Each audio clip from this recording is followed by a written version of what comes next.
പക്ഷെ PV അൻവർ രാജിവെച്ചേക്കാണ്. UDFിലേക്കാണ് ഒരു Rajya Sabha MP ഒക്കെ ആയി പിണറായിയുടെ മുന്നിൽ നെഞ്ചു വിരിച്ച് വിലസി നടക്കാം എന്നൊക്കെ വിചാരിച്ചാണ് ഇങ്ങനെ നിൽക്കുന്നത്. പക്ഷേ പലരും പറയുന്നു പിണറായിയുടെ രോമത്തിൽ തൊടാൻ അൻവറിന് കഴിയില്ല. ഈ വാചക കസർത്ത് മാത്രമേ ഉള്ളൂ എന്നാണ് ഗോവിന്ദൻ മാസ്റ്റർ തുടക്കത്തിൽ തന്നെ അങ്ങ് പറഞ്ഞു വിട്ടത്. ഇന്ന് വീണ വിജയൻ്റെ ജന്മദിനം കൂടിയാണ്. ജന്മദിനത്തിൽ പിണറായി വിജയന് കിട്ടിയ ഏറ്റവും വലിയ സമ്മാനമാണ് ഒരു വലിയ ദുരന്തം തലയിൽ നിന്ന് ഒഴിഞ്ഞു പോയതിൻ്റെ ഒരു ആത്മനിർവൃതി പിണറായിക്കുണ്ടോ? അല്ല, അൻവർ കേരള രാഷ്ട്രീയത്തെ സംബന്ധിച്ചിടത്തോളം ഒരു കാരണവശാലും ആർക്കും മതിപ്പുണ്ടാക്കാൻ പറ്റുന്ന ഒരു രാഷ്ട്രീയ പ്രതീകമല്ല. കാരണം LDFിൽ നിൽക്കുന്ന സമയത്ത് തന്നെ അദ്ദേഹം കേരളത്തിൻ്റെ രാഷ്ട്രീയ പരിസ്ഥിതി തകർക്കുന്നതിലും അതേപോലെ തന്നെ വനംകൊള്ള നടത്തുന്നതിലും ഭൂമി വെട്ടിപ്പോയി അങ്ങനെ നമുക്ക് പറയാൻ പറ്റാത്ത തരത്തിലുള്ള കാര്യങ്ങൾ ചെയ്തുകൊണ്ടിരുന്ന ഒരാളാണ്. പക്ഷേ LDFിൽ നിൽക്കുന്നു എന്നുള്ളതിൻ്റെ പേരിൽ LDF ഭരണമുള്ളതിൻ്റെ പേരിൽ അയാൾ അക്കാലം വരെ സംരക്ഷിക്കപ്പെട്ടിരുന്നു. അതാണ് സംഭവിച്ചത് ശരിക്കും.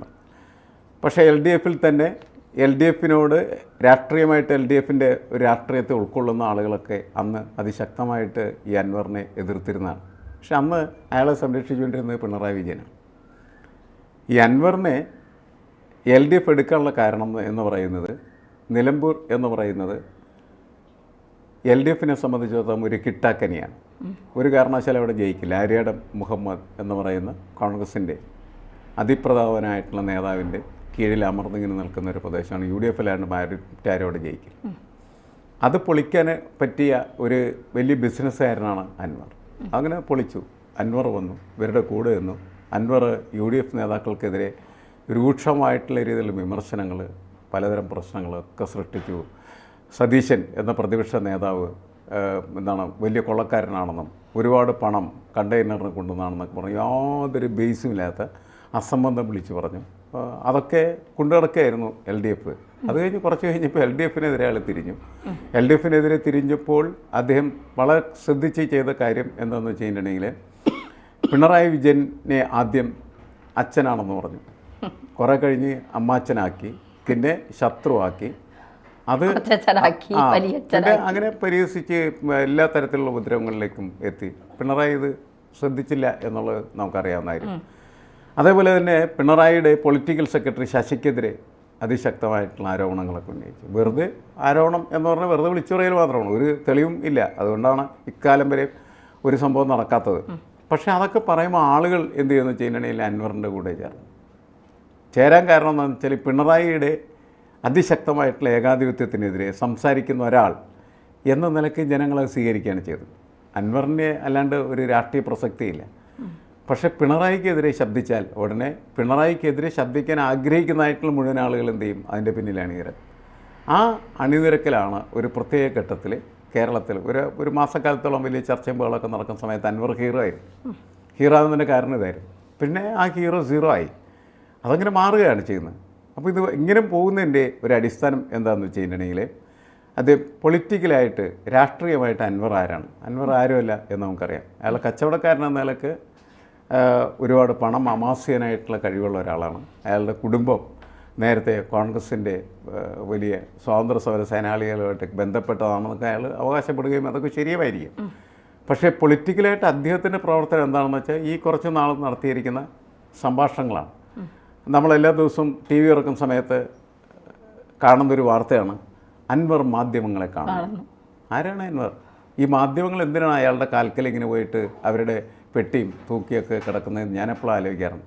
കേരളത്തിൽ വളരെ വികൃതമായിട്ടുള്ള ഒരു വാർത്തയാണ് അൻവർ മാധ്യമങ്ങൾ കാണുന്നു, അല്ലെങ്കിൽ ഗോവിന്ദൻ മാധ്യമങ്ങളെ കാണുന്നു, പിണറായി മാധ്യമങ്ങളെ കാണുന്നു, സതീശൻ മാധ്യമങ്ങളെ കാണുന്നു.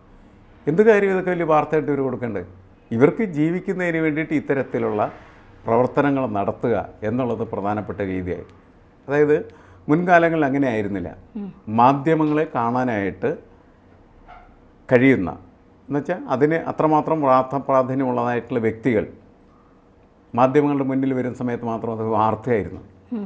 ഇപ്പം അങ്ങനെയല്ല, എല്ലാം വാർത്തകളാണ്. ബ്രേക്കിംഗ് ന്യൂസ് എന്ന് പറഞ്ഞിട്ട് ഒരു ബ്രേക്കുമില്ലാത്ത ന്യൂസുകൾ ഇങ്ങനെ വന്നുകൊണ്ടിരിക്കുകയാണ് ചെയ്യുന്നത്. അപ്പോൾ അങ്ങനെ ആയി ശരിക്കും പറഞ്ഞാൽ നമ്മുടെ മാധ്യമ പ്രവർത്തനം, മാധ്യമ വാർത്തകളൊക്കെ. ആ വാർത്തകളിലാണ് ഇയാളൊരു വാർത്താ തരംഗിണിയായി മാറിയത്. ആര്? അൻവർ. അത് തുടരുകയാണ്. ഇയാൾ DMK ആണെന്ന് പറഞ്ഞു, സ്റ്റാലിനാണെന്ന് പറഞ്ഞു, പിന്നെ ഇപ്പോൾ എന്താണെന്ന് വെച്ചാൽ തൃണമൂൽ കോൺഗ്രസ് ആണെന്ന് പറഞ്ഞു, കുറേ കഴിയുമ്പോൾ മായാവതിയാണെന്ന് പറയും.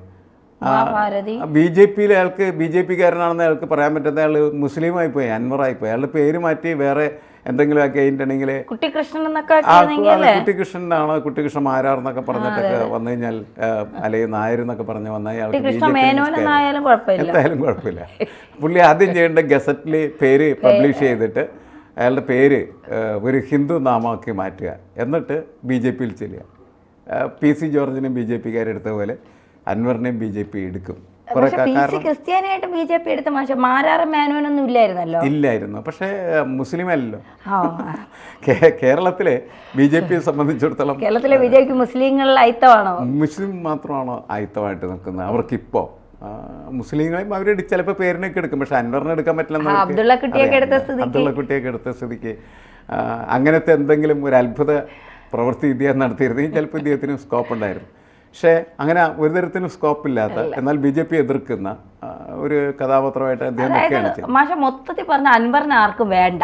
അൻവറിനെ ആർക്കും വേണ്ട. പക്ഷേ അൻവർ പല സ്ഥലത്തും ഞാൻ ഇന്നതാണെന്ന് ഇങ്ങനെ പറഞ്ഞുകൊണ്ടിരിക്കുകയാണ് ചെയ്യുന്നത്. വലിഞ്ഞു കയറി ചെല്ലുന്ന ഒരു സ്ഥിതിയിലേക്ക് എത്തിയിരിക്കുകയാണ് ചെയ്യുന്നത്. അപ്പോൾ അവസാനം അദ്ദേഹത്തിന് UDFൽ നിൽക്കാൻ പറ്റാത്തതിൻ്റെ പ്രശ്നം എന്താണെന്ന് വെച്ച് കഴിഞ്ഞിട്ടുണ്ടെങ്കിൽ UDFൽ കുറേയധികം ആളുകൾ ഇയാൾക്കെതിരാണ്. അതിന് ഏറ്റവും പ്രധാനപ്പെട്ട കാര്യം ഈ ആര്യാടൻ ഷൗക്കത്ത് എന്ന് പറയുന്ന അവിടുത്തെ കോൺഗ്രസിൻ്റെ നേതാവ് തന്നെയാണ്. കാരണം ഇയാൾക്ക് മത്സരിക്കുന്ന നിലമ്പൂരിലാണ്ട് വേറെ മത്സരിക്കാനുള്ള സ്കോപ്പില്ല. നിലമ്പൂർ ഇയാൾക്ക് സ്കോപ്പുണ്ട്, കാരണം ഇയാളുടെ MLA ആയിരുന്നു. മാത്രമല്ല ഒരുപാട് പണമൊക്കെ ഇറക്കി ഒരുപാട് ബന്ധങ്ങളൊക്കെ ഉണ്ടാക്കി. ഇയാളുടെ ജാഥക്കൊക്കെ പോകുന്ന ആളുകൾ കൃത്യമായിട്ട് പണം വാങ്ങിച്ചിട്ട് കൂലിക്ക് പോകുന്നതായിട്ടുള്ള ആളുകളാണ്. അപ്പോൾ അതിനുള്ള സാധ്യതയുള്ളൊരു മേഖലയാണ്. വേറെ സ്ഥലത്ത് പോയിട്ട് അതിനുള്ള യാതൊരു സാധ്യതയും ഇല്ലെന്നോ. വേറെ സ്ഥലത്ത് പോയാൽ ബിരിയാണി പൈസയൊക്കെ കൊടുത്താൽ ആളുകൾ വീഴാൻ സാധ്യതയില്ല. അപ്പം അതുകൊണ്ട് ആ സ്കോപ്പില്ല. അതാണ് അൻവറിൻ്റെ രാഷ്ട്രീയം. അൻവർ എന്ന് പറയുന്നത് ഇതാണ്. കേരള രാഷ്ട്രീയത്തിൽ അത്ര പ്രസക്തിയുള്ളൂ. അത് കുറേ കഴിയുമ്പോൾ അൻവറിനെ മനസ്സിലാവും, അൻവർ തിരിച്ചറിയും എന്നാണ് ഞാൻ കരുതുന്നത്. അപ്പോൾ അൻവറിനെ കുറിച്ചുള്ള ചർച്ചയൊന്നും നമ്മുടെ മാധ്യമങ്ങളിൽ കാര്യമായിട്ട് ഉണ്ടാകാൻ സാധ്യതയില്ല. പൊതുവേ നമ്മളുടെ രാഷ്ട്രീയം തന്നെ വളരെ ഒരു അസംബന്ധ നാടകവേദിയായി മാറിക്കൊണ്ടിരിക്കുകയാണ് ചെയ്യുന്നത്. അതുകൊണ്ടാണ് ഈ അൻവറിനെ പോലെയുള്ള കഥാപാത്രങ്ങളെക്കുറിച്ച് നമ്മളടക്കമുള്ള ആളുകൾക്ക് സംസാരിക്കേണ്ടി വരുന്നത്. അല്ലെങ്കിൽ അത് അൻവറൊന്നും വരില്ല. അൻവറിന് അങ്ങനെ സംസാരിക്കാനായിട്ട് എടുത്തു വെക്കാൻ പറ്റുന്ന യാതൊരു വിധമായിട്ടുള്ള യോഗ്യതയും ഇല്ല എന്നുള്ളതാണ്. അത് തിരിച്ചറിഞ്ഞ് അതിശക്തമായിട്ട് അതിനെ എതിർക്കുക എന്നുള്ളതാണ് പ്രധാനപ്പെട്ട കാര്യം. എന്നാലും BJP അൻവറിനെ അകത്ത് കയറ്റില്ല എന്നുള്ള കാര്യത്തിൽ തർക്കമില്ല. അത് BJPക്കും തർക്കമില്ല, അൻവറിനും തർക്കമില്ല. അങ്ങനത്തെ ഒരു അവസ്ഥ അതിനകത്തുണ്ട്. അതാണ് അയാളുടെ ഒരു പൊസിഷനായിട്ട് എനിക്ക് തോന്നുന്നത്. അപ്പോൾ അതുകൊണ്ട് അയാളുടെ രാഷ്ട്രീയത്തിന് എന്തെങ്കിലും പ്രസക്തി ഉണ്ടെന്ന് വെച്ചാൽ ഇല്ല എന്നുള്ളതാണ്. ഇയാളൊക്കെ ഇങ്ങനെ പറഞ്ഞു വിടണം. കാരണം ഇത്തരം ആളുകൾ കേരളത്തിൻ്റെ രാഷ്ട്രീയം മലീമസമാണ്. അത് ഒന്നും കൂടി മലീമസമാക്കാൻ മാത്രമേ ഇവരെ പോലുള്ള ആളുകൾ സഹായിക്കൂ. അൻവറിൻ്റെ യഥാർത്ഥ ഉദ്ദേശം എന്തായിരിക്കും? പക്ഷേ ഈ രാജിവെച്ച് പിന്മാറി ഇനി ഇപ്പോൾ UDFനെ പിന്തുണയ്ക്കുമെന്ന് പറയുന്നു. അവിടുത്തെ DCC പ്രസിഡന്റ് VS ജോയിയെ സ്ഥാനാർത്ഥിയാക്കി നിർത്തിയാൽ, ഇനി ഉപതെരഞ്ഞെടുപ്പ് എന്തായാലും വരുമല്ലോ നിലമ്പൂർ, അപ്പോൾ സ്ഥാനാർത്ഥിയാക്കി നിർത്തിയാൽ പൂർണ്ണ പിന്തുണ നൽകും. മാഷ് പറഞ്ഞതുപോലെ കുറേ ആളുകളെ ഇയാൾ കയ്യിലാക്കി വച്ചിരിക്കുന്നത് കൊണ്ട് നിലമ്പൂരിൽ ഇപ്പോൾ UDFിലേക്ക് പോയാൽ നിലമ്പൂരിലെ ഒരു ആളെ ജയിപ്പിച്ചെടുക്കാൻ അൻവറിന് കഴിയും. പക്ഷെ അത് പിന്നെ UDFന്റെ കോട്ടയായിരുന്ന ഒരു മണ്ഡലം അല്ലേ, നിയോജക മണ്ഡലത്തിൽ LDFന്റെ സ്വതന്ത്ര സ്ഥാനാർത്ഥിയെ നിന്ന് അൻവർ മത്സരിച്ചു എന്നുള്ളതാണ്. അപ്പൊ UDF തിരിച്ച് തങ്ങളുടെ കോട്ട പിടിക്കുന്നു. അത്രമാത്രമല്ലേ നമ്മൾ ഇതിൽ നിന്ന് മനസ്സിലാക്കാമല്ലോ. അതിലെ അൻവറിന്റെ പങ്ക് എന്താണ്? അൻവർ ഒന്നും ചെയ്യണ്ട. അൻവർ ഒന്നും ചെയ്തില്ലെങ്കിൽ UDF സുഖമായിട്ട് അവിടെ ജയിച്ചോളും. കാരണം എന്ന് വെച്ചാൽ ഒന്ന്, അതിശക്തമായിട്ടുള്ളൊരു ഭരണവിരുദ്ധ വികാരം നിലനിൽക്കുന്നു. രണ്ട്, ഇദ്ദേഹം തന്നെ പിണറായിസം എന്ന് പറയുന്നതായിട്ടുള്ള പിണറായിയുടെ ഏകാധിപത്യ ഭരണകൂടത്തിനെതിരെ ആഞ്ഞടിക്കുമ്പോൾ അദ്ദേഹത്തിന് പിന്നെ ആളുകൾ അണിനിരക്കാനായിട്ട് തയ്യാറാണ്. അപ്പോൾ പിണറായിസത്തിനെതിരായിട്ടുള്ള അതിശക്തമായിട്ടുള്ളൊരു വികാരം അവിടെയുണ്ട്, എല്ലായിടത്തും ഉണ്ട്. അത് അവിടെ നല്ല രീതിയിൽ അവർക്ക് യൂട്ടിലൈസ് ചെയ്യാൻ പറ്റില്ല. കാരണം എന്ന് വെച്ചാൽ അവരുടെ നിയമമണ്ഡലമാണുള്ളത്. അപ്പോൾ അതുകൊണ്ട് UDFന് ഇയാളുടെ ആവശ്യമില്ല ജയിക്കാൻ. UDFലേക്ക് ഇയാൾ ചെന്നാലുള്ള പ്രശ്നം എന്താണെന്ന് വെച്ചാൽ ഈ ആര്യാടൻ ഷൗക്കത്തിൻ്റെ പൊസിഷൻ വളരെ പ്രധാനപ്പെട്ടതാണ്. അദ്ദേഹത്തെ ഇയാൾ എതിർക്കുന്നു. ആര്യാടൻ ഷൗക്കത്തിനെതിരെ ശക്തമായിട്ട് എതിർക്കുന്ന ഒരാൾ കൂടിയാണ് അൻവർ. ഇതാണ് പ്രശ്നം. അവർ തമ്മിലുള്ള ഒരു വടംവലിയാണ് ഇയാൾക്ക് UDFിലേക്ക് കയറാനായിട്ട് പറ്റാതെ കിടക്കുന്നത്. അല്ലെങ്കിൽ അയാൾ UDFിലേക്ക് നേരത്തെ കയറിയാൻ വേറെ സ്ഥലത്ത് ഇയാളെ കൊണ്ടുവന്ന് നിർത്താനായിട്ട് പറ്റില്ല, നിർത്തിയാൽ ജയിക്കുകയില്ല. അപ്പോൾ ആകെയുള്ളൊരു സ്പേസ് എന്ന് പറഞ്ഞ പുള്ളിക്ക് നിയമസഭയിലേക്ക് കയറാനായിട്ട് ഉള്ളത് നിലമ്പൂർ വഴി മാത്രമാണ്. അവിടെ കയറാനായിട്ടുള്ള ഏറ്റവും പ്രധാനപ്പെട്ട തടസ്സം ആര്യാടൻ ഷൗക്കത്തുമാണ്. ഇതാണ് വിഷയം. അതുകൊണ്ടാണ് പറയുന്നത് ജോയിയെ ഞാൻ 40,000 വോട്ടിന് ജയിപ്പിക്കാം. ഇയാളാരതൊക്കെ ജയിപ്പിക്കാനായിട്ട് അവർ സ്വാഭാവികമായിട്ട് ജയിക്കുന്നതാണ്. UDF ഈസി ആയിട്ട് ജയിക്കുന്ന ഒരു കാര്യമാണ്. ഇയാളുടെ ഈ കുറേ ബന്ധങ്ങളും കൊണ്ടും പണം കൊടുത്തൊക്കെ കുറേ വോട്ടുകൾ സ്വന്തമാക്കിയത് കൊണ്ട് മാത്രമാണ് ആ മാർജിനൽ ആ വോട്ട് വെച്ചിട്ടാണ് ഈ LDF യഥാർത്ഥത്തിൽ അവിടെ ജയിച്ചത്. അല്ലാണ്ട് LDFൻ്റെ നിയമമണ്ഡലമൊന്നുമല്ല അത്.